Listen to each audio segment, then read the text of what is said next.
bien loti, même si c'est le reste. Hein. Ah, voilà. Alors, Nechaim Bilbracha, on va commencer par on va commencer par les brachot de Ktiva Vechatim Tova. Shana Tova Metuka. Est inscrit, scellé pour une bonne et douce année. Pour ceux qui n'ont pas entendu le chauffard aujourd'hui, il y a quand même possibilité. Moi des louls, on sonne le chauffard, moi des louls, pour se réveiller et réveiller la miséricorde. On demande à Kadosh Baruch Hu qui nous donne une très bonne année. On se prépare comme ça Rosh Hashanah. On n'est pas quitte des sonneries Rosh Hashanah en écoutant les sonneries maintenant. En tout cas, ça nous prépare et ça réveille l'âme prochaine soir pour se préparer pour la Géoula. Alors on y va. Alors, il est coutume de se mettre debout, je vous embête.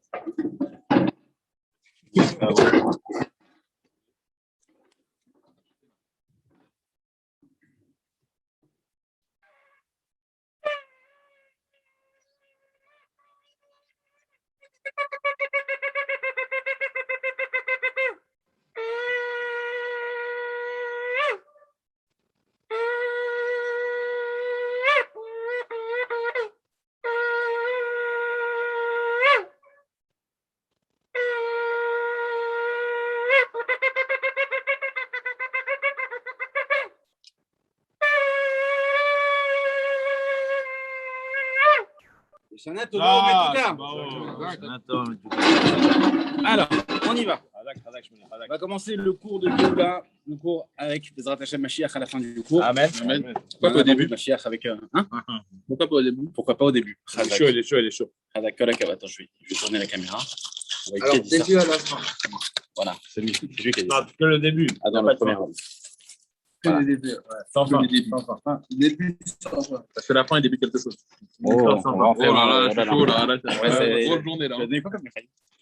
C'est pratique. Toi, tu connais tous les mots infinis. Tu es dans le monde infini. On est lancé. C'est ce que lui disaient ses parents. Bah dans l'infini. Il ne revient jamais. Alors, on va parler des halachot sur Rosh Hashanah. Et pour ce faire, on a prévu, merci à Paradox, la petite feuille de miel. Regardez le soir du Seder. Voilà, très sympa. Une petite feuille de miel. Oui, ça s'appelle la feuille de miel. En fait, on appelle ça comme ça. C'est le Seder de Rosh Hashanah. C'est pas le moment, dis-moi un peu.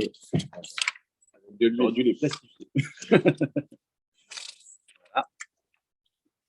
Donc, cette petite feuille de miel, elle est très intéressante parce qu'en fait, pour la coutume séfarade, le Seder, donc il a lieu effectivement les 2 soirs de Rosh Hashanah. On va répéter la même procédure. Donc en fait, c'est un peu les bénédictions. C'est pas des bénédictions, c'est des Yehiratson, des demandes d'Akadosh Baruch Hu pour des actions de bienfaisance, des actions en fait de miséricorde de Dieu pour l'ensemble des sujets qui sont expliqués d'ailleurs, c'est traduit, expliqué. Voilà. Est-ce que si on n'a pas un des éléments, est-ce que ça met Kev, est-ce que ça empêche le Seder? Non, c'est pas un problème. Même s'il manque des éléments, le Seder est quand même bien fait. C'est pas comme Pessah où on a besoin du plateau complet. Là, c'est pas grave s'il manque des éléments. D'accord? Après, certains ont la coutume de faire différentes choses. Il y en a qui ont peut-être d'autres coutumes. Il y en a qui vont peut-être apprendre la course. Bon, ça dépend. En tout cas, tout le monde va faire la pomme trempée dans le miel, la grenade, ça fait de manière générale. Alors, la veille de Rosh Hashanah, on ne dira pas Tachanun dans la tfila. Mais dans les slichot, qu'on va dire très très tôt le matin, on va dire quand même Hachamnu, Baganou, dans les slichot aussi. Ça, on va dire, il n'y a pas de problème. Et aussi, on va pas sonner le chauffard ce jour-là dans les slichot. Pourquoi on ne va pas faire ça? Parce qu'on veut perturber le Satan. Alors, c'est toute une histoire. Yantel, Baouchaba. Tiens, là-bas, encore un qui est chaud. Yantel, est-ce que tu es chaud comme un burger? Je dirais pas comme les frites, mais comme un burger. Est-ce que tu fais quand même un bout de viande un peu plus chaud. Ah bon? Il y a des sauces qui sont là. La moutarde douce, non, c'est 2 moutardes douces, ça. Voilà. Il y a, qu'est-ce qu'on a? On a mayonnaise par ici. Voilà. Ça, c'est light, hyper light. Il y a même pas de. Il m'a assuré qu'il n'y a pas de gras. Il n'y a pas de matière grasse dedans? Non, du tout. Surtout dans Il a fait des trucs sans huile, je crois. Je pense qu'il n'y a même pas d'huile. Non, je pense que c'est fait au four. Alors, on expliquait aussi que on veut donc séparer ce jour-là aussi des autres jours. Donc, c'est pour ça qu'on va pas sonner le chauffard la veille de Rosh Hashanah. Alors, le Satan, il n'est pas dupe. Il sait que mon calendrier, chaque année, on ne sonne pas le chauffard la veille de Rosh Hashanah. Mais en fait, c'est surtout pour marquer une grande différence. On a l'habitude de se préparer, de mettre des très très beaux vêtements la veille de Rosh Hashanah pour commencer l'année en beauté. Donc, si on a l'habitude de s'habiller koulos, là, Rosh Hashanah, c'est vraiment le jour. C'est comme un grand Shabbat. On doit vraiment faire un effort particulier sur la tenue. Beaucoup même dans les yeshivot en Israël, un peu partout dans le monde, il y a des prêts qui sont faits spécialement pour la veille de Pessah et pour la veille de Tishri, parce que c'est des moments de s'habiller particulièrement. C'est spécialement pour les vêtements. mettre des vestes en cuir. On fait la pub? C'est possible. C'est possible. Cuir Alors, blanc, cuir blanc, on a dit cuir blanc. on doit aussi se couper les cheveux, se couper les ongles, être vraiment fin prêt. 50% pour les fêtes. Voilà. Je suis un peu augmenté de 30%. Pour bien commencer. La veille de Rosh Hashanah, on a l'habitude aussi de faire Atarat Nedarim, comme on l'a expliqué, devant au moins 3 personnes, devant 3 hommes, au moins, donc d'annuler les vœux. Comme on l'a déjà expliqué, c'est pas les vœux importants, c'est les vœux où on n'a pas dit blinéder, quand on a promis qu'elle faire quelque chose, on n'a pas tenu sa promesse. C'est tous ces vœux-là. Est-ce que les vœux, genre, elle est en croix? Non, alors là, ça n'engage que toi. C'est un vœu que tu as prononcé devant des témoins, c'est un vœu que tu as prononcé par la bouche. Un vœu qui était prononcé par la pensée, bon, on en a eu beaucoup. J'ai voulu avoir un yacht, mais ça ne fait pas. On va pas attarder d'arim dessus, j'espère qu'un jour ça va arriver. Attends, c'est pas arrivé, on ne sait pas. On ne sait pas. Même les femmes, elles ont normalement l'habitude de faire attarder d'arim, ceux qui n'ont pas la possibilité de le faire. Voilà. Elles vont le faire, il y en a qui vont le faire avant Yom Kippour, et si vraiment c'est pas possible parce qu'il y a les enfants, parce que c'est parce que ça. Donc tout à l'heure, il faut surtout venir me chercher. Des hélicoptères, chers auditeurs.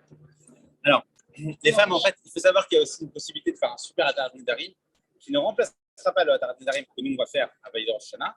C'est le fameux, par contre, comment ça Yom Kippour?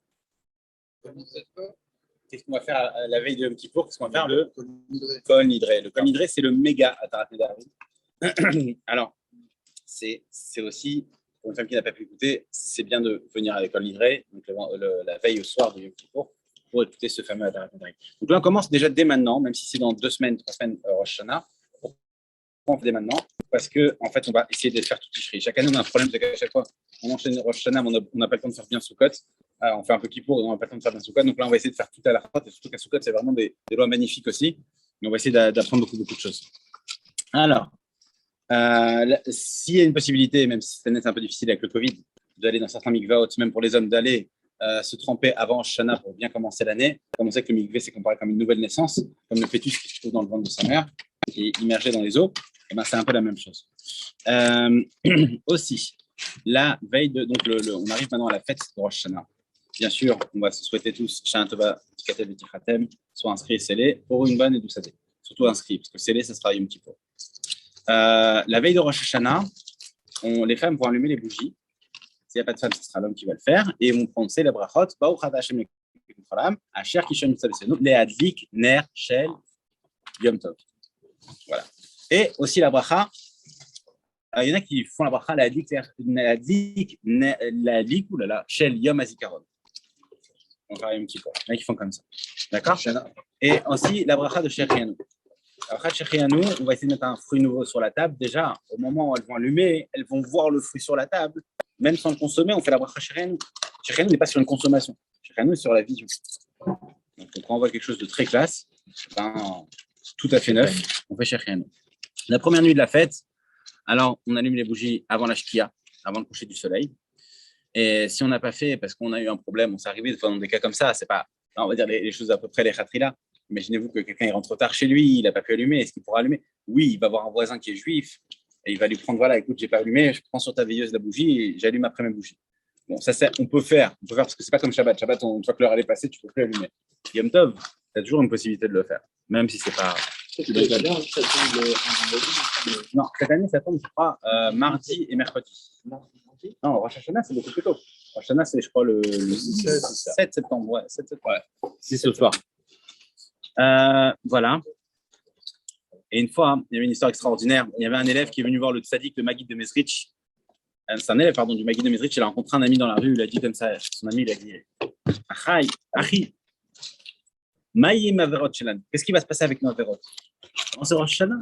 Qu'est-ce qui se passe là? Et son copain, il le regarde. Il dit écoute-moi bien. Si moi, je ne suis pas inquiet pour nos Averot. Pour la Averot, il y a quelque chose qui s'appelle la Tchouva. Je suis inquiet pour nos mitzvot. Est-ce qu'on a bien fait les mitzvot? Est-ce qu'on les a fait avec le cœur? Est-ce qu'on les a fait comme il faut? Est-ce qu'on les a fait comme Akadosh Baruch Hu, il attend de nous? Il a tellement d'espoir en nous. Est-ce que j'ai fait comme il fallait faire? Ça, c'est la Nekuda, ça c'est le point principal. Donc se souvenir que c'est vrai, nous on doit procéder vraiment à une purification parce que c'est toutes les préparations qu'on fait. Alors, on va expliquer. Nous, après les hommes, on va une nouvelle fois marquer le coup en accueillant la lumière nouvelle qui vient à chaque Rosh Hashanah. C'est comment on va faire ça? Par le Kiddush et par Shechianu. chez Riano qu'on va faire aussi sur le devant le fond nouveau. Par contre, il y aura une différence au niveau du seder. Ça, on va en parler peut-être aussi un peu plus tard. Au niveau de l'ordre des choses, par contre, on commence ce qu'on fait chez Riano après le kiddush et ce qu'on fait par exemple le motzi. Le motzi avant la pomme ou le motzi après la pomme, c'était la fameuse marquette, premier soir, deuxième soir. On reviendra dessus. Maintenant, au niveau du lendemain. Le lendemain, on a dit qu'on va éviter de dormir avant Khatsot, avant la tombée de l'après-midi, avant la moitié de l'après-midi, parce qu'on a expliqué que ce n'était pas une bonne chose. Le mazal, ça le fait dormir aussi. D'autres beaucoup ont la coutume de ne pas dormir du tout pendant la journée de Rosh Hashanah. Grâce à Dieu, il y a beaucoup de choses à faire. Déjà, on peut aller faire Mifsaïm, aller chez les gens, leur faire écouter le chauffard, c'est une grande mitzvah, ceux qui ne peuvent pas se déplacer. Et aussi faire des Teilim, parce que vous savez que le Teilim, c'est une force particulière. D'autant plus qu'à Rosh Hashanah, il y a beaucoup qui ont l'habitude de faire les Teilim. Il y a combien de Teilim? 150. Donc 150 multiplié par 2, c'est 300. 300, c'est la valeur numérique du mot Kaper. Kaper. Pardon. Salut.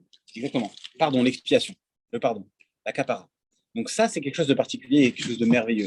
C'est-à-dire qu'avec les Teilim, on a une force magnifique. Si on lit 2 fois le livre de Teilim, alors on a 48 heures pour le faire.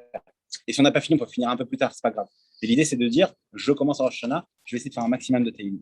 Et en plus, ça évite aussi beaucoup de choses. Pourquoi? Parce que si tu fais rien, qu'est-ce que tu fais? Tu vas parler. Et qu'est-ce que tu vas dire? La Shonara. Forcément, on arrivera à ça, à des discussions vaines et futiles. Et c'est pas l'objectif, c'est pas du tout l'idée de Rosh Hashanah. Il faut savoir que Rosh Hashanah, une fois, c'est connu que le rabbi, il a été une fois très malade. Et il y a le docteur qui est venu voir la rabbinite. Il a dit, est-ce que votre mari a peur des piqûres? Parce que je vais devoir lui faire des piqûres pour sa maladie. Et la rabbinite, elle a répondu, mon mari, il n'a pas peur des piqûres, mon mari, il a peur de rien. Mon mari, il a peur d'une seule chose. Il a peur de Rosh Hashanah. Rosh Hashanah, c'est un jour de jugement. Donc c'est sûr et certain que nous, en plus, on s'habille beau, on est bien, on fait la fête, on fait un seder. On fait un seder de Rosh Hashanah. On est vraiment dans une ambiance particulière. Mais pourquoi on fait ça? Si on est jugé, t'as la recette, t'as l'angoisse. Quand t'es jugé, t'es comment? T'es angoissé? T'as pas envie de manger, ça te coupe l'appétit. Pourquoi on est comme ça? On est si confiant parce qu'on sait qu'on va être Zoché Badin. On sait qu'on va être méritant. On sait qu'on connaît le juge. On a un lien particulier, c'est notre père. Donc on sait qu'on est bien jugé. Donc on a l'avantage. Et ça, c'est un kécher magnifique avec la parjette cette semaine. Qui t'etsé la milchama loivecha. Lorsque tu sortiras en guerre, c'est pas marqué loivecha, c'est marqué aloivecha, sur tes ennemis. L'avantage d'être au-dessus. C'est quoi d'être au-dessus? Tu n'es même pas sorti en guerre. On sait qu'il y a une particularité chez les soldats. Quand ils partent quelque part dans une guerre, ils chantent toujours un chant au départ de la bataille. C'est quoi ce chant? Ce chant, c'est pas pour se donner du courage, c'est parce qu'ils sont sûrs qu'ils auront la victoire. Et ça, c'est ce qui donne la supériorité sur les ennemis. J'invite à Chivio et tu prendras et tu captureras et tu feras des captifs. Ça veut dire que tu libéreras les captifs qui étaient prisonniers dans les forces du mal et tu les récupéreras pour toi. Quand tu es sûr, tu as confiance, tu es battoir complet dans Kadosh Baruch Hu, que lui, il est avec toi et qui va t'aider contre tes forces du mal, contre ton Yetzirara, et que Dieu veut commencer une super année parce que tu sais que Dieu va t'aider, que tu vas avoir une année comme jamais tu en as eu. Ouais. Et tu es confiant là-dedans, alors c'est sûr et certain que Dieu va t'aider. Il va t'aider à ce que tu ramènes même les captifs, c'est-à-dire les forces que tu avais perdues, que tu as fait des bêtises, que Dieu t'avait donné et que malheureusement tu as mal utilisé. Et ben il va te les ramener. C'est marqué que c'est de notre nation Kesruyot. Les fautes qu'il a fait même intentionnellement, on le ramènera comme des mérites, comme des mitzvot. Alors, ça va nous faire un paquet de mitzvot. Mais grâce à quoi? Grâce au fait qu'on a compris ce système. On a compris qu'on est confiant au juge. On est confiant à Kadosh Baruch Hu. Sylvain! Nous? Oh là là là là. Comment ça fait plaisir. Allez, la chaise du roi. Oh. Viens. Tiens, elle est venue avec la chaise, le Sylvain, il est bon. Hein. Il est bon, le Sylvain. Il fallait venir sans sa chaise, hein, c'était pas obligatoire. Tiens. J'ai essayé de rentrer les dans la règles. salle, mais j'ai pas réussi. Ok. Donc ça, c'est important aussi qu'on écoute le chauffard. La mitzvah essentielle de Rosh Hashanah, c'est d'écouter le chauffard. Maintenant, le chauffard, encore une fois, il y a beaucoup de gens qui disent, ah, ça y est, j'écoute le chauffard, je pars de la synagogue, c'est fini l'histoire. Beaucoup disent, ah, maintenant, je suis pardonné de toutes mes fautes, j'ai écouté le chauffard. On connaît souvent l'histoire qu'on a racontée, mais sûrement vous vous rappelez comment ça me marque depuis l'enfance, les Chaim, les Bracha. C'est quoi? C'est de savoir que le chauffard n'est pas quelque chose qui va complètement nous purifier, même si il est là pour nous mettre bien. Le chauffard, il est là pour nous réveiller. Le jeu, maintenant, il va être que c'est à nous de faire les choses. Chaim, qui est parti, il était de la campagne, il est parti dans une grande ville. Et quand il est parti dans la grande ville, qu'est-ce qu'il a fait? Il est parti dans la ville et il a cherché un travail. Non, il connaissait rien, c'était un vrai campagnard. Et maintenant, un jour, il voit un feu qui se déclare. Et là, il entend des cornes d'alarme, tout ça. Il arrive, il dit, qu'est-ce que c'est? Il dit, c'est la corde, il y a le feu. Ah oui, il y a le feu, mais pourquoi ça vous sert de sonner? C'est pour éteindre le feu. Pour éteindre le feu, lui, il a pris son simple, le pchat. Il n'a même pas réfléchi. Et il a pris le sens simple. Il a dit, OK, alors s'il y a le feu, moi, je vais tout de suite régler. Il a économisé un petit peu, il a acheté chez le marchand de musique, il a acheté une corne. Il est revenu à son village, il dit, écoutez, moi, je suis le boss, c'est moi le pompier maintenant. Il y a un problème, il y a un feu, il m'appelle à moi. Un incendie. Non, le vrai feu, un vrai feu. Ah non, c'est. Et alors, il arrive là-bas. Il venait de la ville de Brel. On va l'appeler communément comme ça. Et il arrive, il dit, ok, c'est moi, le feu, c'est moi qui gère, c'est mon domaine. Ok, pas de problème. Il arrive, il attrape. Le feu, il est là. En plus, c'est des petits villages, c'est galère et tout ça. Il commence à se mettre à sonner. Qu'est-ce que tu fais? Le feu, il est en train de se propager, il y a le vent. T'inquiète pas, laisse-moi faire, rien, ne touche à rien, c'est moi qui vais. Et là, une deuxième maison, c'était en paille comme ça à l'époque. Ça commence à prendre feu. Troisième maison qui prend feu. Waouh, tout le village, catastrophe. Mais après, les gens, ils arrivent, ils font une chaîne, et comme ils avaient l'habitude de faire à l'époque, jusqu'au lac, ils prenaient les seaux, ils se passaient un à l'autre, et puis ils éteignent le feu comme ça, mais c'est une vraie galère. Et finalement, il n'avait pas compris. Il est revenu à la ville et il a dit, mais je ne comprends pas, ça n'a pas marché. Il dit, mais tu n'as pas compris que le feu, il est là pour donner le son du corps. Le chauffard, il est là pour donner l'alerte. Il n'est pas là pour éteindre le feu. La même chose chez nous. Ça veut dire quoi? Que celui qui croit que le chauffard, c'est ce qui va lui pardonner toutes ses fautes. C'est pas ça. Le chauffard, il est là pour te rappeler quelque chose. Quand on entend le son du chauffard, c'est comme un bébé qui pleure. Il y a une urgence, c'est quelque chose qui est important. Je dois tout laisser tomber pour ça. Ça veut dire que le chauffard ne va pas expier toutes mes fautes. Je vois beaucoup des vieilles grand-mères qui font des prières au moment du chauffard et tout ça. C'est sûr que c'est une grande ségoula, ça protège, c'est très très bien. Mais la chose, elle est comme ça, c'est que c'est surtout là pour nous rappeler qu'on a des choses à faire. Derrière tout ce qui est dans Rosh Hashanah, c'est là pour nous donner des choses à faire. L'après-midi de Rosh Hashanah, qu'est-ce qu'on va faire le premier jour? Sauf quand ça tombe Shabbat, on va aller faire Tashlir. Jeter les péchés. Je vous donnerai la feuille de Tashlir la semaine prochaine. Mais c'est quoi jeter les péchés? On va vraiment jeter nos péchés, on va vraiment être vidé? Non, c'est un symbole. Pourquoi on va au bord d'un lac? Pourquoi on va au bord d'un point d'eau? Parce que c'est une particularité. Vous savez que ce jour-là, on a la possibilité, on met la couronne sur la tête du roi. Donc on est en train d'élire le roi. Et à l'époque des rois du peuple juif, on faisait toujours l'élection du roi, on le oignait, on va le oindre devant un lac. Il fallait que ce soit devant l'eau. L'eau, c'est la Torah, l'eau, c'est la source, l'eau, c'est tout ce qui est caché. Parce que quand tu vois la surface de l'eau, tu vois pas tout ce qu'il y a. Quand les gens disent, ils vont au bord de la mer, ils disent, wow, c'est beau, que c'est beau. Tu vois la mer qui est comme ça. Si tu savais ce qu'il y avait en dessous, tu te dirais, wow, c'est extraordinaire. Mais tu peux pas voir ce qu'il y a en dessous. Ça fait partie des merveilles qui sont passées lors de l'ouverture de la mer. Ce qu'il faut savoir, c'est que vraiment tout ça, c'est des symboles pour nous expliquer à quel point on doit être fort, à quel point c'est le jour du couronnement du roi et on en fait partie. Et en plus, on a le mérite de. Akash Baruch il nous dit Tamlichouni alechem, faites-moi régner sur vous. Sans vous, je ne peux pas être un roi. Et il n'y a pas de roi s'il n'y a pas de peuple. Donc nous, si on n'est pas là, présent au rendez-vous, et qu'on ne dit pas Dieu, après tout, c'est pour moi tout ça. C'est pour moi pour que je me soumette à toi. J'étais un peu dispersé cette année, Mechila. Dieu, allez, on fait un effort tous les deux cette année, on se rapproche. Cette année, je m'engage de me soumettre à toi et tiens, je te prends la couronne, je te la mets sur la tête. Ça veut dire que je suis d'accord d'être ton serviteur. C'est pas simplement pour lui, parce que lui, il a le monde à gérer. Et moi, je dois me gérer tout seul. Et en fin de compte, c'est grâce à moi, Akadosh Baruch Hu peut régner sur le monde. Donc, ça veut dire que sans moi, est-ce qu'il peut régner sur le monde? Non. Non. Il ne faut pas croire qu'il va régner sur le monde grâce aux autres. C'est grâce à moi qu'il va régner sur le monde. Et comment ça va se passer? Ça va se passer grâce à mon attachement et à ma soumission que je vais faire avec lui. Ça, c'est un principe extraordinaire. Donc, le chauffard, il y a Mea Kolot, 100 sonneries qu'on va entendre. Il y avait Samson et Dalila, et là, il y a Samson dans le chauffard. Samson, c'est exactement le nombre de sonneries qu'on va entendre. Le premier jour de Rosh Hashanah, déjà, on va faire. Comme avec les muets. Comme avec les muets. Quoi, les muets? Samson. Il commencé. Ah, tu t'es bien rattrapé. Bravo. Bravo. Ah, voilà, on voit que le comeback de Sylvain. Je sais que sur YouTube, les gens me disent il est où Sylvain? Il est où Sylvain? Non, c'est Sylvain. Il est là, Sylvain, il est là. Il est là, Sylvain, il est là. Chaim. Ok. Véronique aussi. Ok.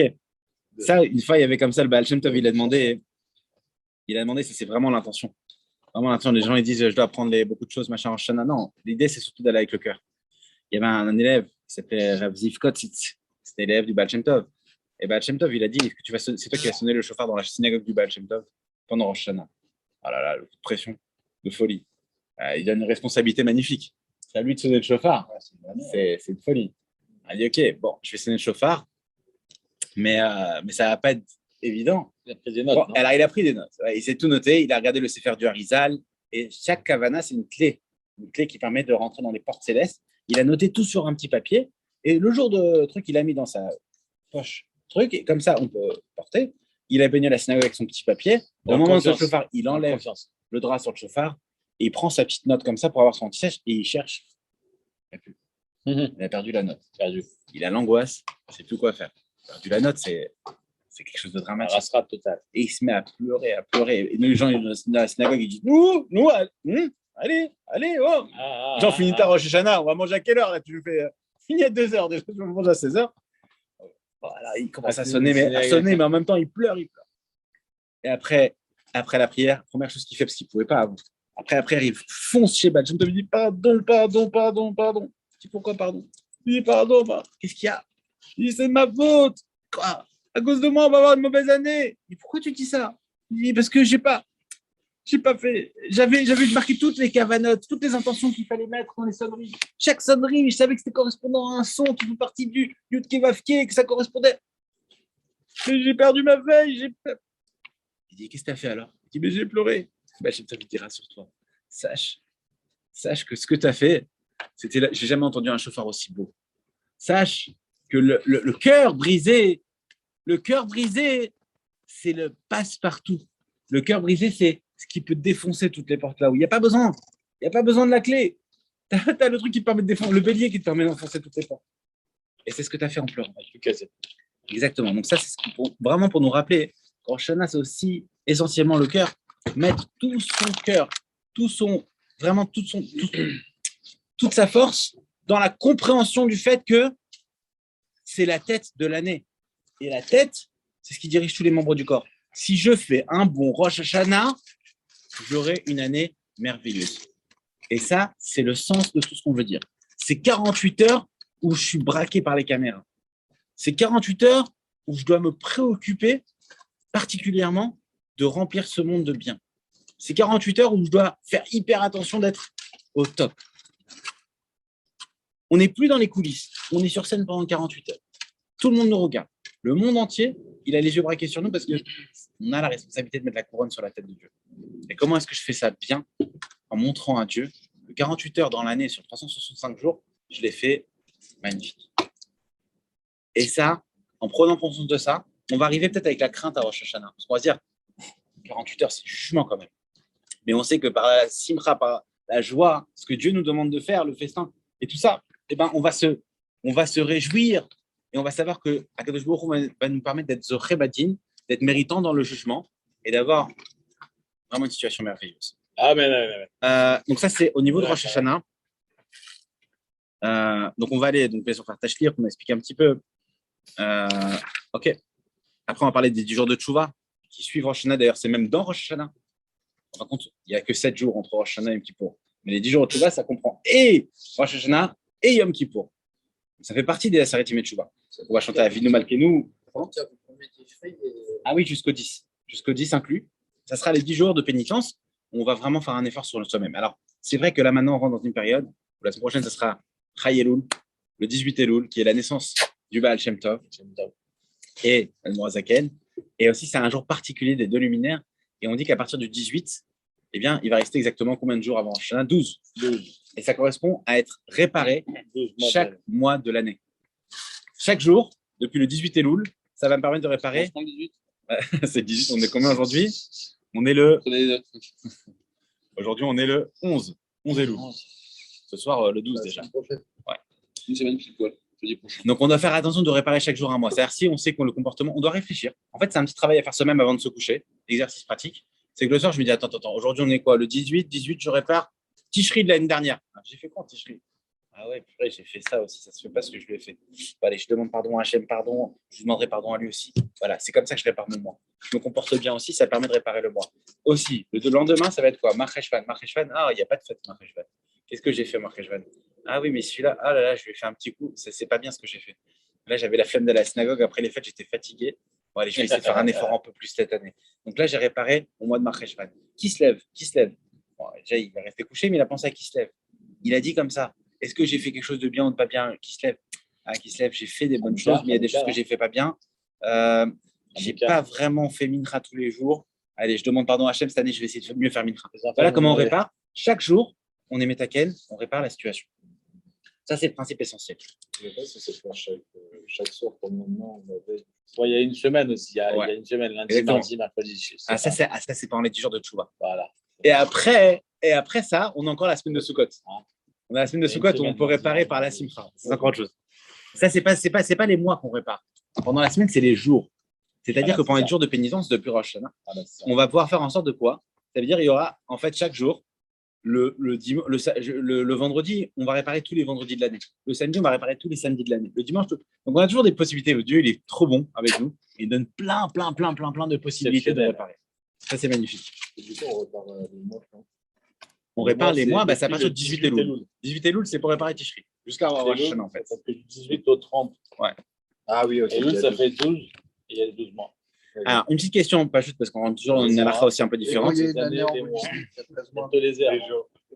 jours. Bah, c'est pas grave. En fait, on est métaken Allez, on deux répare, mois en un seul jour. Chaim. On répare 2 mois en un seul jour. Ça, la force. Chaim. Chaim. Alors, est-ce qu'on peut faire Banane à tous, si tu veux. Chaim, est-ce qu'une femme peut fixer une mezouza? Est-ce qu'une femme peut fixer une mezouza? Oui. Oui. D'accord, a priori, une femme peut fixer une mezouza? Voilà, ouais, pas trop quand même. Hein. Dans la race, c'est évident d'après tous les décisionnaires. Il n'y a aucun souci qu'une femme elle va fixer une mezouza. Elle est autant chayevet, elle est autant obligée qu'un homme. Cependant, il y a beaucoup de décisionnaires qui ont dit que c'est préférable que ce soit l'homme. Si un homme à la maison, c'est à lui plutôt de le faire. D'accord?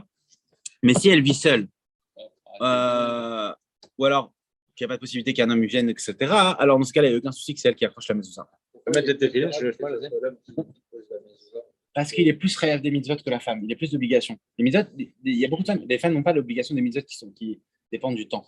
Mais en fin de compte, la mezouza n'est pas une mitzvah qui dépend du temps. Mais en fin de compte, ici, on a quand même un sujet qui est que l'homme, c'est à lui d'appliquer un peu plus de mitzvot. Purée, qu'est-ce qu'elle gratte, hein, c'est pas possible. Rien qu'elle nous gratte. Hein. Autre chose aussi, est-ce qu'on doit forcément aussi, faire une bracha lorsqu'on fixe une mezouza? Oui. Si c'est la première fois où il s'est allé tomber. Alors, effectivement, il faut savoir qu'à chaque fois qu'on a une mezouza n'était pas à sa place durant une nuit, je dis bien une nuit et pas une journée. Ah non, c'est très intéressant ça. J'écoute. Alors, si la mezouza est tombée et elle a passé le laps en dehors de sa place pendant une nuit, pas 24 heures, une nuit, alors on sera obligé de refaire la bénédiction. C'est de la chance quand même. Mais j'ai vu une mezouza, on ne sait pas, on savait le matin, on a vu la mezouza comme ça, ah bah, on suppose qu'elle a passé la nuit. Donc je referai la bracha quand je la remettrai. Et si, si on le fait, on la donne en chemin pour qu'il vérifie, on fait la bracha et qu'on le refait. Alors, quand on va la donner, effectivement, ça dépend combien de temps ça a pris. Si ça a passé juste, le chauffeur il t'a fait en 1 heure, 2 heures, et tu l'as pris le matin, tu l'as remis l'après-midi, tu n'as pas besoin de faire la bracha. Mais si tu le donnes le matin Et tu le récupères que le lendemain, donc il y a une nuit qui est passée, ouais. Et automatiquement tu seras obligé de refaire la bracha. Okay. En fait, le principe il est très très simple. Il faut juste le mémoriser, comme ça on sait qu'à chaque fois qu'il y a une nuit qui est passée, on refait la bracha sur une mezouza. Après, est-ce qu'il y a des endroits où on est obligé de faire la bracha, comme dans un bureau, un magasin, etc. Ça dépend des endroits, ça ne dépend pas du temps qu'on y passe. Ok, est-ce qu'on va faire un netilat yadayim lorsqu'on va changer la couche d'un enfant? Après, ouais. Après. Si on a touché Exactement. Ça va toucher pas seulement l'excrément, mais aussi des parties du corps cachées de l'enfant. Si vraiment on a, alors, bien sûr sans bénédiction, on va se laver les mains sans problème après. On n'a pas besoin de faire de bénédiction. Ça, c'est pas un problème. Ensuite, on va parler un petit peu. Dans la paracha de cette semaine, il y a un concept extraordinaire. On va parler du divorce. Alors, on va parler aussi du mariage, on parle aussi du divorce. Cette semaine, j'étais un Sheva Brachot. Le concept du mariage, c'est quelque chose de magnifique, le mariage. J'ai vu bientôt tout le monde sera marié. Oui, c'est comme un gang de célibataires là pour l'instant. Alors, mesdames, voilà, l'annonce est faite sur YouTube. Si il y a des prétendants. En Rosh Hashanah, c'est des Prétendant. filles, on tape avec la. Vous voulez prendre des coups? On Tape sur la tête. Quand je voulais pas dire divorce, les gars, non, bah là, je pense les à le mentir, je peux demande dans la corbeille. Ouais. avec, Ouais, c'est pas normal. Hein. Il tape sur la Ouais. tête. tape sur la tête pour qu'on se marie. Voilà, Khazak. Qui veut des frites encore? Attends, Des chips, ouais, des chips. Right? Il doit disparaître. Vous voulez, ça veut dire quoi elles sont les divorces entre mari et femme, vraiment? Non, c'est comment Michael, frites. Qu'est-ce qu'il a dit? On parle de divorce. Et bon, Khazak, Non, non, non, non. C'est très bon. Bah, bah. Donnez à boire à mon ami. Alors, les Chaim, fais les Chaim. Intel, c'est sûr que tu veux pas voir parce que déjà, Chagit. t'as pas vu, t'es déjà bon. Alors, si tu vois, Chagit. frérot, Vous connaissez Chagit ou pas? Qui connaît Chagit? Chagit, c'était une mora dans une école. Et un jour, elle a dit je suis fatiguée, j'ai plus la patience, j'ai envie d'arrêter l'école. J'ai envie d'arrêter l'école et j'ai envie de changer de métier, de faire un autre métier plus attractif. Après, il y a aussi une histoire d'un directeur d'une succursale bancaire très connu. Lui aussi, il en avait marre un peu toujours être gentil avec les clients, machin. Il a envie de faire un métier plus d'homme, maçon, quelque chose. Il a envie d'arrêter. Et un autre, un cas plus particulier où celui-là, hein, il avait un travail, il bossait chez quelqu'un depuis 30 ans. Un coup, le patron, il change, on lui demande de travailler Shabbat. Donc là, il est dans le dilemme, il a fait ça toute sa vie. Et on lui demande maintenant, il est obligé, il peut pas. Il est obligé de faire Shabbat. Qu'est-ce qu'il fait? Il quitte son travail ou il fait comment? Alors, la même chose, la réponse, elle est dans la paracha de la semaine. Qu'est-ce qui se passe? Qui te sait, ça s'occupe de la question. Dans quel cas il est permis de divorcer? Oh, Dans quel cas il est permis de divorcer? Ta femme, elle t'a brûlé ton plat. sortez les cahiers. Celle t'a regardé de travers. T'as dit quoi? C'est quoi? Ta femme, elle t'a brûlé ton plat. Ah, bravo. Effectivement. Celle t'a regardé de travers. On va expliquer, c'est pas. Ça marche plus, ça. En vrai, c'est Dans quelle année, ça? Alors, on va expliquer. Alors, déjà, il faut savoir qu'elle dit la sentence suivante. Vaya himlotim tzachen benav. Et voilà que si elle ne trouve plus grâce à ses yeux, qui matza ba'ervat davar, parce que tu as trouvé dedans une nudité, quelque chose qui ne va pas. Tu vois quelque chose qui ne correspond pas à ce que tu désires chez ta femme. Ça a l'air un peu light. On va expliquer un petit peu. La question, elle est comme ça. Du tout, on va arrêter. Qu'est-ce qui est suffisant pour le motif du divorce? Il y a trois idées. La première, c'est l'idée de Rabbi Akiva. Que lui, c'est le plus mekil, le plus souple, le plus light, le plus cool. Qu'est-ce qu'il dit, Rabbi Akiva? Il dit que même si tu trouves une autre qui est plus belle, c'est possible de divorcer. Attends, ça, une seconde. Une seconde. Comme c'est marqué dans le forage dans la partie première du Pasuk, Vaya imlo timtzachen benav. Si tu trouves plus, si elle te trouve plus grâce à tes yeux, garde à trouver une qui est plus belle. L'herbe est plus verte ailleurs. Mais bien sûr, l'avis d'Arabie Akiva n'est pas accepté. Aïe. Alors, ensuite, on a le deuxième avis, c'est celui de Beth Shammai. Beth Shammai, il dit quoi? Lui, par contre, c'est le plus marmire. Il dit que rien ne permet de divorcer.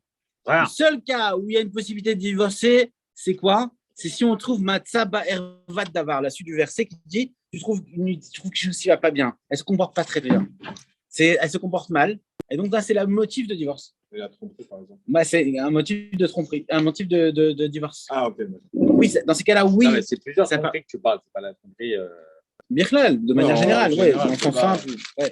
Après, alors, il faut savoir que dans ce cas-là, c'est plus marqué Rabbi Beth Shammai, la maison de Beth Shammai. Donc, une femme qui ne se comporte pas bien, le mari peut se séparer, il peut divorcer. Au milieu de ça, on se trouve l'avis de Beth Hillel. Beth Hillel, c'est d'ailleurs l'avis qui est retenu. Il dit que comme ça, il dit, même si elle trouve plus grâce à ses yeux, mais encore, même s'il y a encore un problème au niveau de qu'elle se comporte mal, etc., c'est pas encore suffisant. Par contre, elle dit comme ça. Mais il dit que si Agdichat Afshilo, elle a cramé son plat, ça c'est l'avis de Beth Hillel, si elle a cramé son plat, alors dans ces cas-là, oui, c'est possible de divorcer. Qu'est-ce que ça veut dire, Adam? Ça veut dire quoi, cramer le plat de son mari? Bah, la malcure, c'est tout. D'où l'expression, on s'est fait cramer. Cramer le plat. Alors, ça vient de là, hein, probablement. Alors, déjà, on va expliquer. Il y a une femme, voilà, je suis chez Yantel, des années, bon, Hachem, il est marié. Et puis, qu'est-ce qui se passe? Sa femme, elle a fait un gâteau. Elle a fait un gâteau. Un beau gâteau d'ailleurs. Et ça m'appelle le Black Star. Et le gâteau, il est complètement cramé. En fait, si tu regardes le dessus du gâteau, il est cramé complètement et le dessous, il est encore un peu bon. Tu sais, des fois, c'est comme ça, c'est quand la chaleur vient au-dessus. Alors, qu'est-ce qu'elle fait? Alors, justement, la femme, il y a 3 possibilités. La première chose, c'est Va que dire avec le bûche, ouais, le devant, Attends. le dessus, le bas. Et elle tout. va C'est dire quoi, quoi? Elle va dire avec son mari, elle va lui laisser la partie cramée et elle va prendre le bon. Ah. Après, il y a l'autre cas qui va dire je te laisse un peu de cramé Je le fais à chaque fois. et un peu de bon. Comme ça, on fait moitié-moitié. Tous les deux, on a un peu de cramé, un peu de bon. En fait, Ça, on parle c'est- d'égo. Ça, c'est correct. khati. C'est correct, c'est pas encore correct. l'idéal. Sans figurer, mais tu vas comprendre ça. Ah, Et après, la troisième partie, c'est qu'elle-même, pour elle-même, elle a tellement de la peine pour son mari. Ah ouais, Elle a voulu faire les choses bien. Et j'ai trahi, elle va prendre même la Oh, partie le cramée cramé. pour elle. Elle va dire à son mari, je te laisse le meilleur. Je t'aime beaucoup, je te laisse le meilleur. comme ça. Alors, en ces cas-là, c'est une Yehuda. Ça veut dire ça. Et Hein là, c'est ce qu'il dit Rabbi Akiva. Et si elle a fait Shmet, elle a fait exprès de donner la partie cramée, alors en ce cas-là, il y a un peu. C'est bon, c'est juste derrière la porte, si, il y a la lumière. Le bouton de la lumière. Mais en vrai, si elle n'a pas fait exprès. Si elle n'a pas fait exprès, Ah non. on est Ah là, il y a- Non, il y a c'est pas on parle de la femme qui a vraiment fait exprès. Elle a fait vraiment, c'était un coup pour son mari. Après le mariage, Non, c'est pas celle-là, Rachel. Là. je Juste vais la tout porte permis, fenêtre. tout est Ici, calculé. là, plus proche. Il n'y a pas genre, Non, non. on n'a pas Attends, vu. Là, t'es vraiment sur le ring. Alors là, dans la même histoire, il faut savoir que c'est la relation avec Dieu et le peuple juif. Dieu et le peuple juif, c'est un petit peu la même chose qui se passe. Les rails sont rouillés. Ah, ça, Ah. Baruch. Après le C'était là mariage, derrière la les rails porte. sont rouillés. T'as vu Ça maintenant? tient pas debout. Ça fait du bien la lumière comme ça. Voilà, Kavod. Avant, avec la petite lumière là, on est bien là. Chaim Elvach. Je t'ai regardé, je crois. Oh, mais. Alors, D'ailleurs. on est dans ce sujet du divorce. Chaim. Ah, Bracha Batzlacha, que des bonnes choses. Le meilleur, Bezrat Hashem. Shabbat Tova, mais en tout cas, les gars. Shabbat Tova. avec le Melech HaMashiach, Bezrat Hashem. Ah, ouais, non, tout de suite, comme il a dit Adam. Alors, regardez, c'est pas facile de divorcer. Les sages, ils nous disent comme ça. Dans ma Masachet Sota, c'est marqué Arba'im yom lifnei yetzirat oyed. 40 jours avant la conception, même de l'enfant, qu'est-ce qui se passe? Bat kol yetset vaomeret. Une voix céleste, elle sort, elle dit Bat ploni les ploni. La fille d'un tel, elle doit aller avec un tel. Les chidours sont déjà faits. Eh Ah, oui. parce que tu t'es pas trompé aussi. Ah non, il s'est pas trompé, t'inquiète pas, il Mais est parti. On parlait de Neshamot. La Neshama de quelqu'un, alors oui, on va me dire oui, il y a Mais est-ce que tu arrives à la destination de la Neshama qui a été prévue? Oui ou pas? Ou c'est peut-être Oui. Parce que non, vous savez qu'une Neshama peut se décomposer en 3-4 corps, 3-4 personnes. D'accord. Et diviser la Neshama. Vraiment plus. Alors, il n'y a pas une Neshama pour une personne entièrement, c'est des parties, des fragments. On a Je des vais pas Neshamot. avoir un truc, c'est que c'est une relou. Hein? Alors, qu'est-ce qui se passe Je vais pas avoir ici? un truc, c'est que c'est une relou dès le départ. Alors, de la même manière que le zivoug, c'est l'une est destinée à l'autre, alors c'est comme ça vient du ciel, de la même manière. On dit aussi, d'ailleurs, Sadé, Ploni, les Ploni. Même le chant de lui, ça sera destiné pour elle, etc. Ça vient du ciel aussi. Attention, c'est comme ça. C'est que tout ça, c'est des atouts. Et il faut comprendre un petit peu comment ça se passe. Tout vient de la providence divine. Alors, Kadosh Baruch Hu, comme il dit David Ameller dans Teilim, mais Hachem mitzadegaver konenu. Dieu, il guide les pas de l'homme. C'est lui qui me fait rencontrer telle personne, c'est lui qui me fait aller. Alors, qu'est-ce qui se passe? Mon mariage, j'y va pas. Comment je sais que c'est le bon moment pour partir que Dieu préfère? La même chose, il faut savoir réfléchir comme ça. Rabbi Akiva, on reprend les 3 avis. Rabbi Akiva, il dit comme ça. Selon lui, ça suffit qu'il y a un manque de ressenti dans l'endroit où je me trouve. Moi, je ne suis pas bien dans un endroit, j'ai envie de partir, j'ai envie de divorcer de l'endroit où je suis. Selon Rabbi Akiva, ça suffit que je ne me sente pas bien. Et voilà, comme on a dit, Matzah Acheret Nae Be'emina. Je trouve une autre qui est meilleure. Je trouve un autre qui est meilleur. C'est parti. Rabbi Akiva, c'est pas connu, mais là, on retrouve cet état d'esprit des décisionnaires L'idée, elle est là. dans le makam, dans l'endroit où on est. Parce que Dieu nous donne une mission dans le monde. Et quelque part, de changer d'endroit, de déménager, ça veut dire que j'abandonne ma mission que j'avais dans l'endroit où je suis. Ou alors, ça peut être aussi dans le travail que je suis. Ouais. Est-ce que j'ai le droit d'abandonner mon travail comme ça du jour au lendemain? Quel est le motif qui me permet de changer de travail? Peut-être que c'est ma mission dans le monde. Peut-être que je dois sanctifier, faire les brachot de là-bas, aller manger au kasher d'à côté. Qu'est-ce que je peux faire? Peut-être c'est ma mission. C'est mon nouveau mazal, peut-être. Deuxième avis, c'était Bet Shammai. Bet Shammai, le plus marmire, il dit comme ça, que même si on te dit ça ou ça ou ça ou ça, tu ne bouges pas de ton travail. Sauf dans des cas extrêmes, comme il a dit tout à l'heure. C'est Arvat Davar, c'est quelque chose qui est impudique, c'est-à-dire un cas où vraiment on te dit, voilà, travaille le Shabbat. C'est comme le gars tout à l'heure, monsieur tout à l'heure qui devait travailler Shabbat. Là, c'est un cas de force majeure. Non, mais tu parlais de divorce avec sa femme, tu parlais pas de travail. Oui, mais c'est dans ce cas-là aussi. Quel est le cas extrême? Ça, c'est le cas le plus marmire. On te dit, ne pars pas de ton travail, ne pars pas de ta femme, sauf s'il y a un cas de Arvat Davar, un cas de tromperie très grave, un cas d'indécence complète de la part de la femme. Oui, tout à l'heure, c'est ce qu'on a dit. Voilà, un cas d'indécence particulier. Mais dans le travail, c'est la même chose aussi. Dans le travail aussi, on va retrouver ça. Ah ouais, bien sûr. Si vraiment on nous demande de travailler Shabbat, où on dit voilà, tu ne mettras pas d'être filines, sinon tu viens à 5 heures du matin. On t'empêche de faire les mitzvot de Dieu, de te lier avec Dieu. C'est quelque chose d'extrême. Et là, on aura le droit de se divorcer. Voilà, c'est ça. Non, tu ne dois pas l'écouter. Tu ne dois pas l'écouter. Pourtant, tu l'écoutes sur le compte. Exactement. Et la décision anarchique, c'est quoi? C'est qu'on a fait comme Beth Hillel. Beth Hillel, c'est comme ça. Il dit comme ça. Beth Hillel était quoi, dans la moyenne, un peu dans la moyenne? Alors, Beth Hillel, il était en belle moyenne. Il a dit comme ça, c'est vraiment si elle te déteste. Il y en a qui ont commencé fort cette paracha. Racontez parce que vraiment, c'est la Milhama. on a envie de vraiment, on voit des merveilles. C'est ouf, hein? Si vraiment elle 100%. te déteste. Regardez, on a vu les lois qui sont sur les mariages, sur les divorces, on vient d'en parler un peu maintenant. On parle de Ashabat Aveda, celui qui perd un objet. On parle de Issur Ribit. Bon, il y a plein de choses comme ça. On parle même de Shecha et Pea. Shecha et Pea, c'est ce qu'on peut enlever dans les champs. Il y a plein de choses qui sont importantes dans cette paracha de Kitetse. Mais une chose particulière, c'est cette notion de divorce. On peut dire que Knesset Israël, nous on s'est mariés, c'est marqué dans Masechet Ta'anit. Quand est-ce qu'on s'est marié avec Dieu? À Matan Torah. Dieu c'est le mari et nous on est la femme. C'est la femme. Est-ce que Dieu, s'il en a marre du peuple juif, il peut divorcer de nous? Ah, mais non, mais là, il y a une. Il y en a qui ont essayé. Il y a un C'est contrat. impossible. C'est impossible. Et si on le dégoûte, s'il en a marre de nous, s'il en a marre, C'est impossible.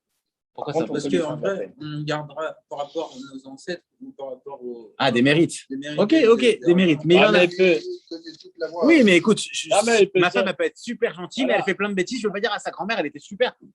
Pardon. Elle a des mérites. Ok, pas de problème. Mais c'est le concret aujourd'hui. Du début à la fin. donc, Il Ah, peut- ah, non, mais ah. il peut Alors dire- déjà, il faut savoir dans la halakha, il on peut- est obligé de se marier. Mais de se marier, on a le droit de faire un mariage fictif. Donc un mariage où on sait qu'après on va divorcer. Je ne vais pas dire je me marie, mais je sais que dans 2 semaines, c'est juste un mariage arrangé. Ok. Dans 3 semaines, je Ok. divorce. Ça, c'est un mariage fictif. Et est-ce que Dieu, quelque part, on peut dire que la situation de la galoute, c'est un peu un divorce avec Dieu?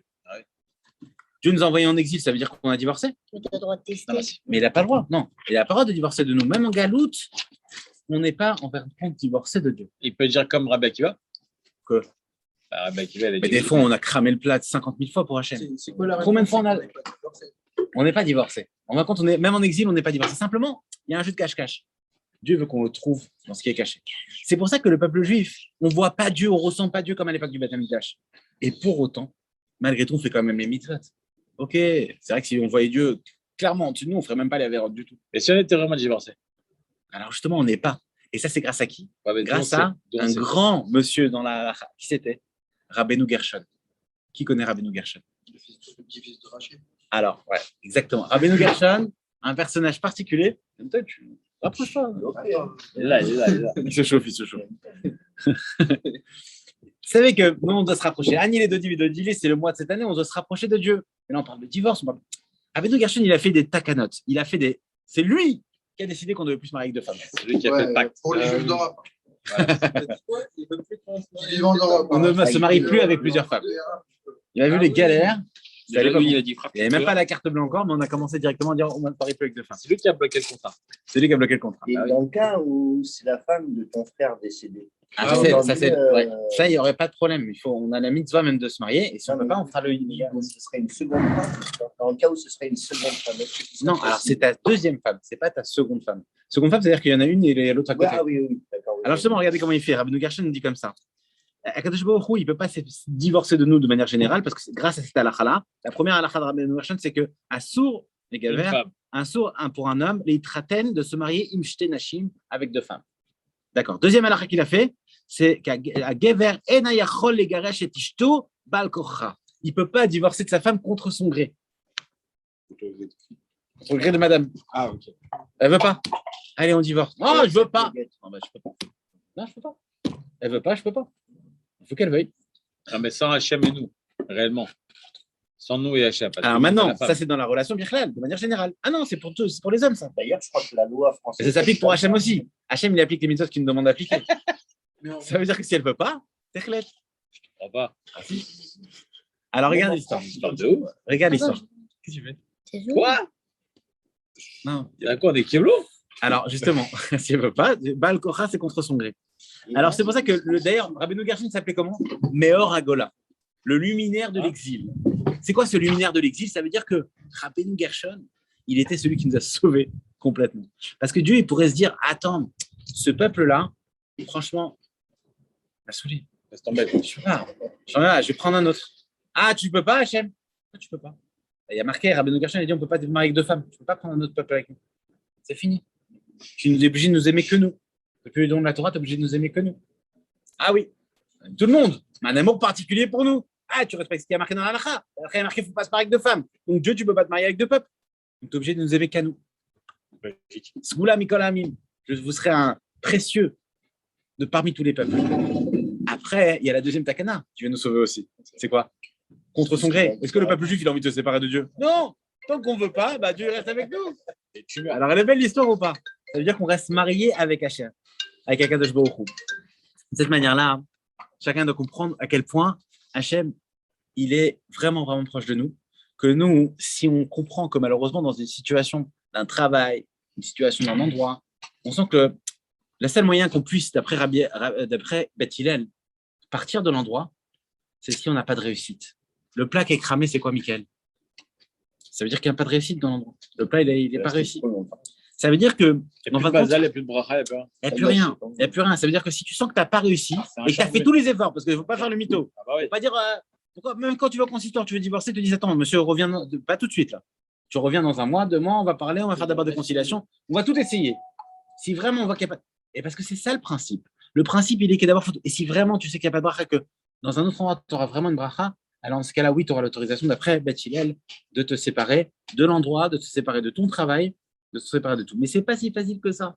Parce qu'en fin de compte, quelqu'un qui est enseignant, il apporte beaucoup de bonnes choses aux enfants. Alors, se séparer de ses enfants, il faut une raison, un motif extraordinaire pour ça. Par exemple, quelqu'un qui travaille, il sait qu'il a beaucoup d'influence dans son travail auprès des gens qui sont près de lui. Alors, est-ce que c'est bien de quitter le travail? Il va peut-être dans une situation un peu compliquée. Tout dépend en fait de cette situation-là. Donc, c'est pour ça qu'il faut toujours réfléchir à ces choses-là. Avant de changer d'endroit, de changer de mazal que Dieu préserve, ou de changer quelque chose, il faut toujours réfléchir à la vie de Beth Hillel. Ils disent que vraiment, j'ai tout essayé. Est-ce que vraiment j'ai essayé tout mon mazal? Est-ce que vraiment j'ai mis tout en œuvre? Vous connaissez la blague connue que le monsieur qui est venu voir le grand Rav pour demander de divorcer de sa femme. Là, il a souhaité qu'il maudisse sa femme de mourir. Oui. Finalement, il a demandé de l'honorer comme une reine, un truc comme ça. Ah, c'était autre histoire aussi. C'était avec. Quand il pensait. Non, quand tu dis pour l'honneur avec Eshet Raïl. Ah, En fait, il est venu parce qu'il a demandé au Rav de maudire sa femme. Il a dit pourquoi? Il dit ma femme, elle est très méchante avec moi. Ok, écoute. Dans ce cas, ce que tu vas faire, c'est que tu vas faire Eshet Raïl. Tu vas faire Eshet Raïl le vendredi soir. Il dit qu'est-ce que tu fais quand tu fais Eshet Raïl? Il dit bah, je pense à ma mère. C'est fascinant, tu ne penseras pas à ta mère, tu penseras vraiment à ta femme. Mais ça ne sert à rien, je ne l'aime pas. Elle est méchante avec moi. Elle dit, mais justement, même si tu ne l'aimes pas, tu vas forcer le fait d'essayer de l'aimer. Mais tu n'as pas envie. J'ai pas envie, Rav, j'ai vraiment pas envie, je ne la supporte pas, elle m'insupporte. Et ben c'est pas grave, tu vas faire un effort. Tu vas faire semblant. Peter chez l'Olishma m'a dit, je sais pas, peut-être tu viens. Mais sache une chose, j'accepte ta malédiction et dans un mois, ta femme, elle est morte. Alors là, il est content déjà parce que c'est ce qu'il voulait. C'est ce qu'il voulait. Mais en fin de compte, il dit bon, pendant un mois, je peux faire ça, ça va pas me déranger. Et lui, qu'est-ce qu'il fait? Le vendredi soir, il attend comme ça et il se met même son beau costume, il fait avec la plus belle voix comme ça, il commence à chanter et tout. Il regarde sa femme, il lui fait presque là. Il sait, il dit dans 3 semaines, tranquille, dans 3 semaines, c'est. Dans 3 semaines, je suis bien. Et après, qu'est-ce qui se passe? La conséquence directe de cette situation, c'est que dès le lendemain, sa femme a dit, elle était gentille avec moi quand même. C'est quand même sympa, je vais essayer d'être un peu moins dur avec lui. Finalement, elle est quand même gentille avec lui. Puis elle lui fait des petits plats. Finalement, elle commence à lui dire, écoute, je veux te faire plaisir. Elle lui fait des cadeaux. Il y a plein de petites attentions elle devient super gentille. Et au bout de 3 semaines et 5 jours, le gars, il est en panique. Il dit, c'est une super femme, elle est devenue magnifique. Qu'est-ce que je vais faire? Il fonce chez Laura, il dit, arrêtez tout. Je veux pas qu'elle meure. Elle lui dit, ah, trop tard. Comment ça, trop tard? Je vais pleurer, laissez-la moi, je veux la garder. C'est une histoire. Non, je te dis que c'est pas. Laura, il dit, écoute, bah, bien sûr, attends. On a même les photos, on a les témoignages. Moi, j'avais dit Rachid sur place. Rachid sur place. Alors, ce qu'il faut savoir, c'est que le Rav, il a dit, écoute, j'ai jamais maudit ta femme, sache qu'elle est en bonne santé, mais sache une chose, quand on fait un effort vers l'autre, même quand on ne veut pas, l'autre automatiquement, il te renvoie cet effort. C'est l'effet boomerang. C'est l'effet Mida qui est Mida. C'est l'effet où quand tu fais des efforts, l'autre, tu vas faire des efforts. Les Chaim et les Bracha, on va passer au quiz. Chaim et les Bracha. Alors, le quiz, c'est un peu particulier parce que le quiz, on a des bonbons. Mais alors, des bonbons, je ne sais même pas si on peut les appeler des bonbons. Des bonbons de la Géola.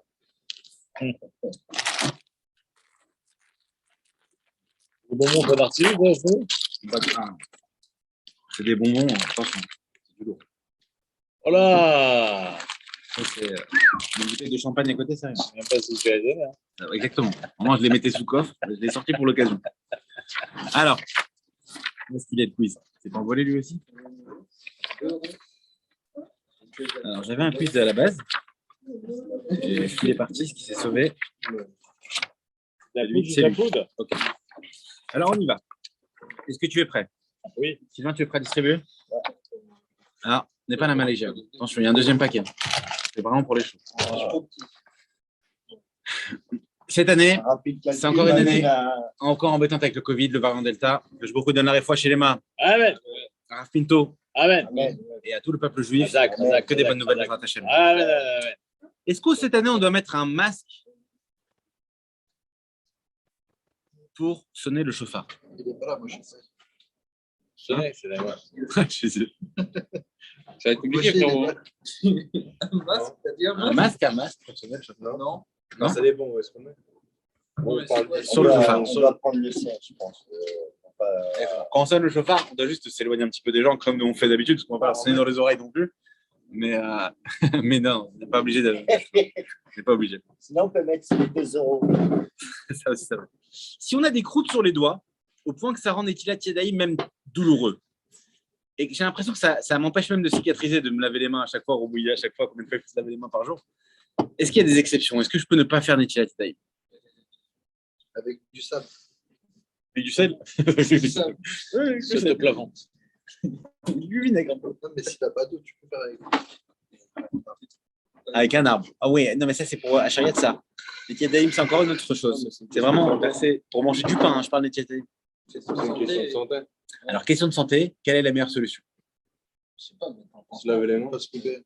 Se laver les mains, oui, mais on a dit que ça lui fait mal. Alors, Pas se laver les mains. prendre un pas se laver les mains. papier du genre Quelqu'un le. d'autre fasse C'est la taponné sur bracha. sa main. Ah, prendre le oui. gel, le gel. Ça fait encore plus Quelqu'un mal. d'autre fasse la bracha et qu'il dise Amen. Non, ça marcherait pas. Adam, t'as une idée? On peut pas, il a de mal aux mains. Qu'est-ce qu'il fait? Il a des coupures sur les mains. Il a des croûtes, monsieur. Mais des gants. Alors, il met des gants?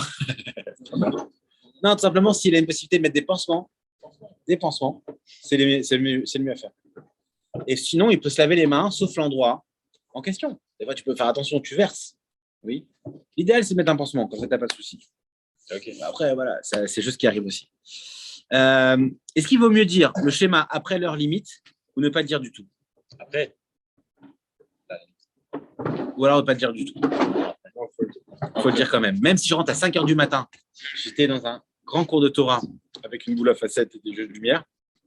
Et je suis rentré à 6 h du matin avec l'after. Tout le temps. Alors, je mets tout le temps. 2-3 fois par.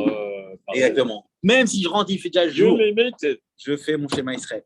carrière. Et même si la mitzvah, elle n'est pas. Non, Il est compté quand même Alors. de la veille par rapport à la veille. À l'autre. rétrospectivement, c'est quelque chose que je n'aurais pas refaire. Parce que j'aurais toujours fait attention de faire schéma avant le lever du jour. Exceptionnellement. À l'autre avant l'autre shachar, mais exceptionnellement, ça peut marcher.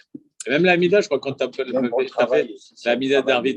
Par exemple, c'est des cas comme Quand ça. tu n'as pas fait la mida d'Arvit, admettons, le soir, la veille, c'est-à-dire le lendemain avant Shachrit, tu peux faire de la mida. De la midot. Ouais. Ça s'appelle la mida de Tachlou. Répéter. En fait, c'est la mida de Tachlou. Tu peux répéter une amida si tu as raté une prière. Si j'ai raté d'Arvit, par Shacharit, j'étais en avion, je sais pas ce qui s'est passé. Et maintenant, l'heure, il est passé. Je peux me faire la prière. Bon, je mets quand même les tefilines, mais parce que Mitra, alors, j'ai fait Mitra. Mitra 2 à midot. Ouais, mais la mida de Mintra, quand tu rattrapes, tu fais celle de Charret. D'abord, Et tu fais C'est la Amida et même. après C'est la même. C'est la même Mais non, amida. mais Si tu dois passes à dire, Arvit. Arvit, ce sera aussi la même amida. Ah, on fait 2 fois les mêmes. Quand tu as raté une prière, c'est la possibilité, c'est l'enseignement qu'on enseigne généralement à Pessar Chéni, parce qu'il y a toujours une manière de rattraper. La même chose, quand tu as raté une prière, tu peux rattraper. C'est pas à faire. Hein. Dans un cas extrême, Ah ouais. vraiment, ça a été empêché. Voilà, c'est ça. Ça a été empêché. Exceptionnellement. Quoi. Voilà. Par exemple, tu te réveilles le matin en retard.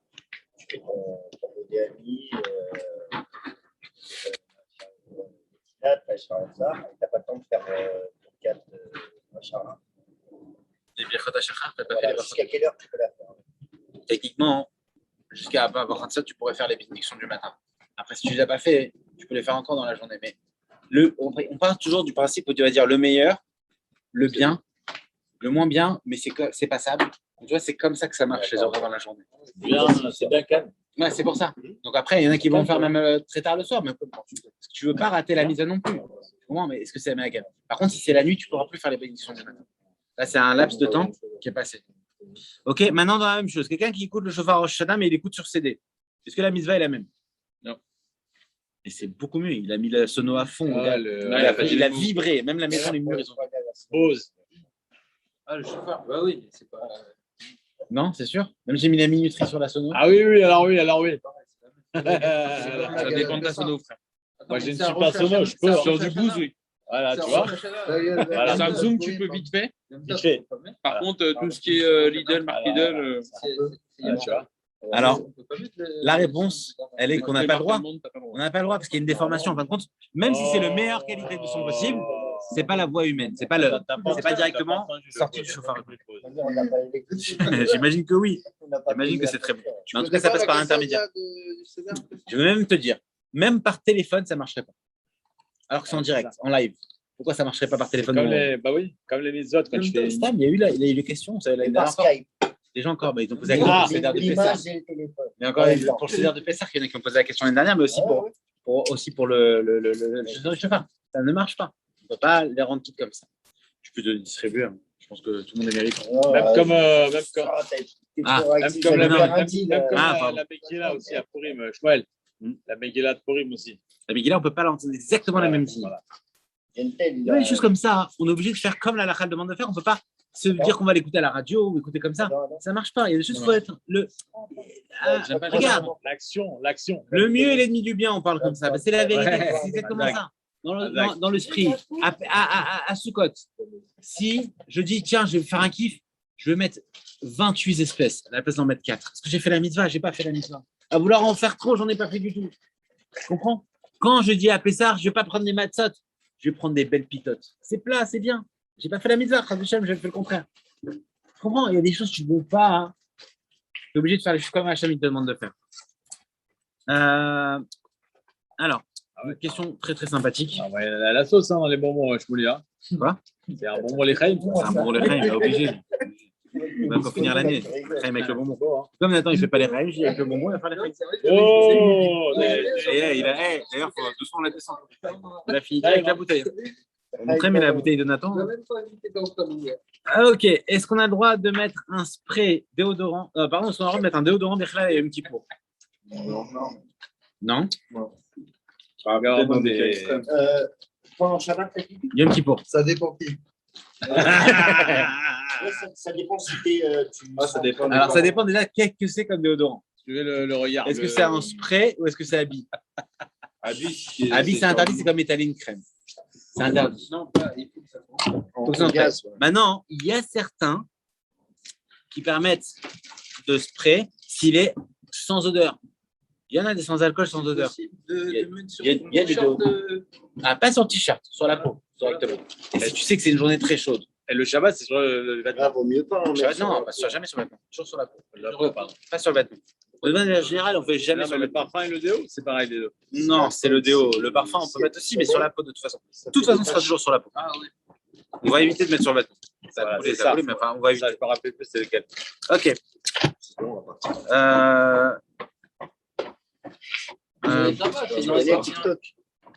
C'est quand c'est dans les parties. Ah. Les personnes qui font le chef. Une personne qui ressent de très fortes migraines. Et à cause de ces migraines-là, elle est obligée de s'aliter. La personne est obligée de rester alitée. Elle ne peut pas, elle est tellement mal à une petite. Est-ce qu'elle peut prendre un suppositoire analgésique? Bien sûr. Notre ami Jérémy n'est pas avec nous. Bien sûr.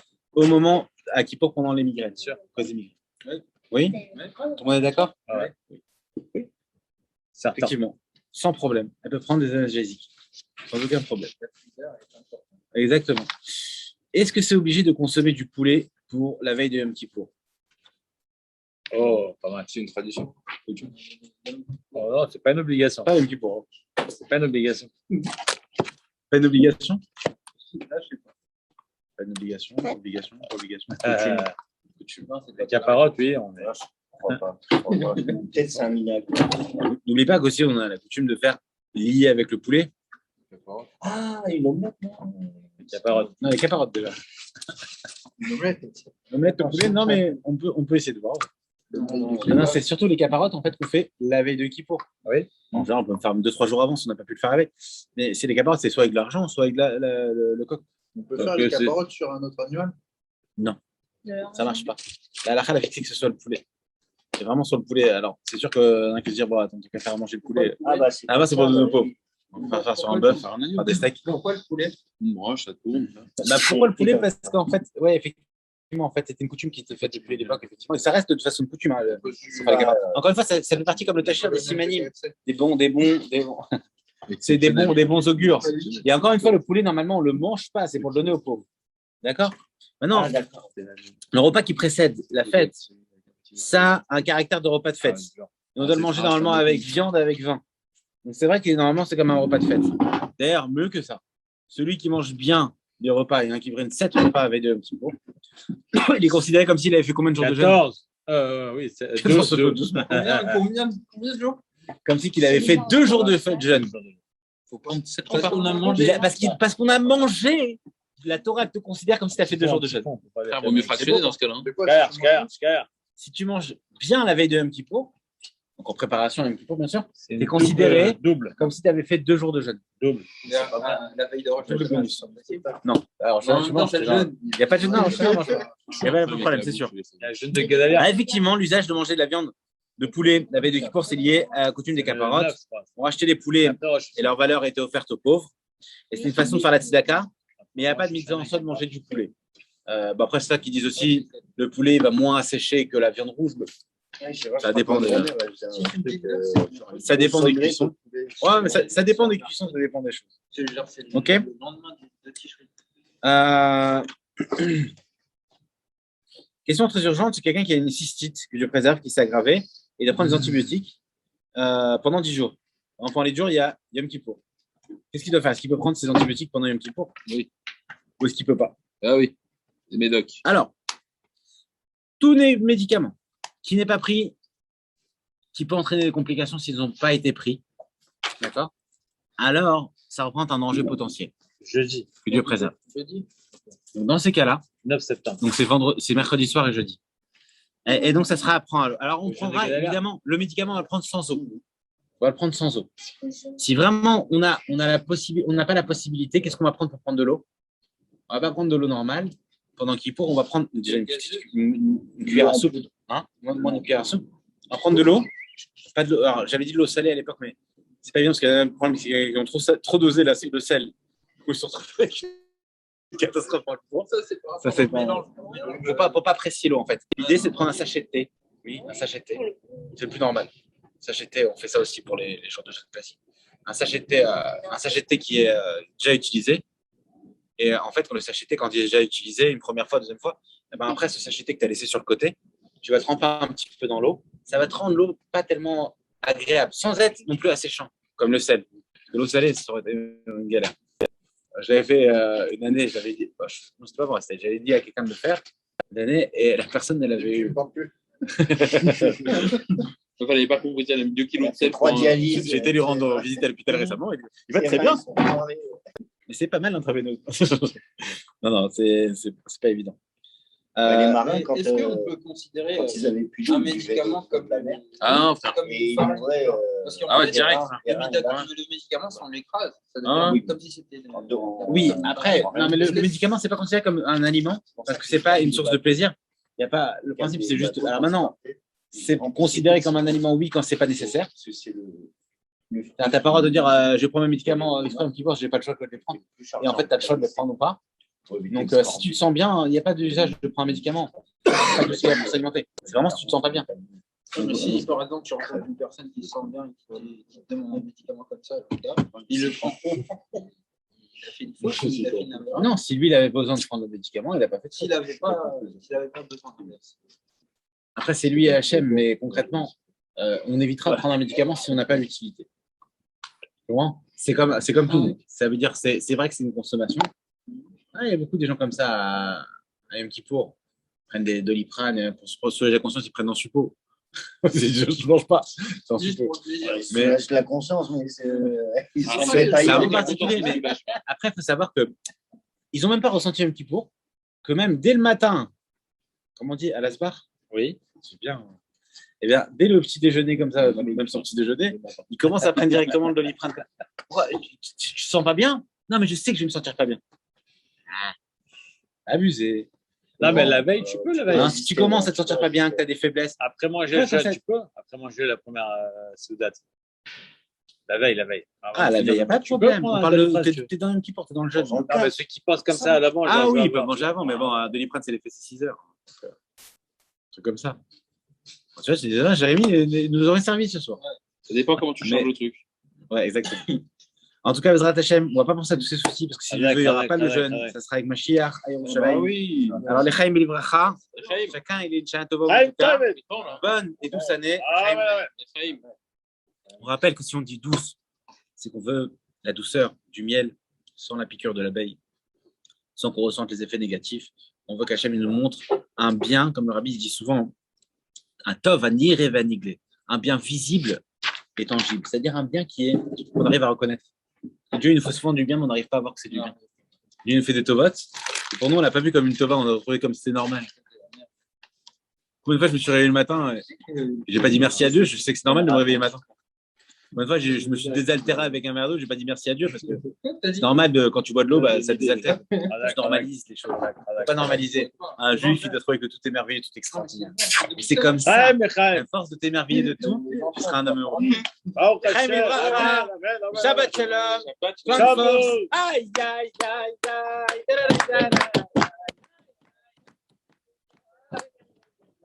Aïe, aïe, aïe,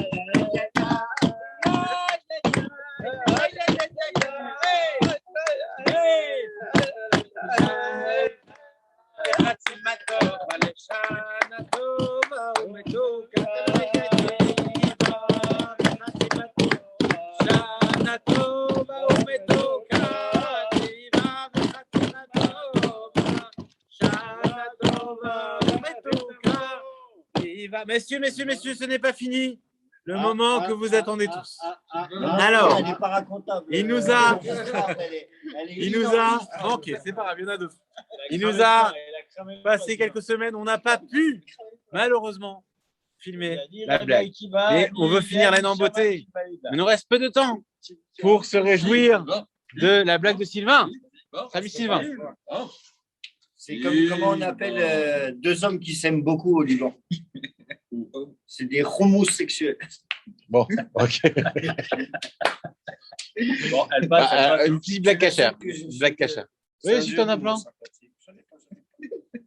Mais lui, il est mort de rire. Il va en raconter une bonne. Non. Allez, Daman. J'en ai pas.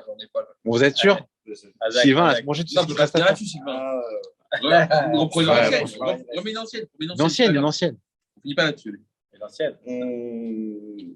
Alors, ces deux hommes, ils sont en train de faire les courses au supermarché. Ils sont avec leur caddie comme ça. Des hommes, encore. Ouais, le mec, les hommes, là. Ils regardent les courses comme ça. Et bim, ils font un accident de caddie.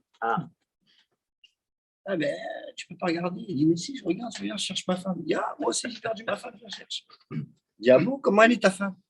Ah, ma femme, elle fait 1m80, elle est blonde, un tailleur Chanel, des talons aiguilles, un petit peu trop décolleté à mon goût, mais Ça passe. il dit, et toi, ta femme, comment elle est? Il dit, laisse tomber ma femme, viens, on va chercher la tienne.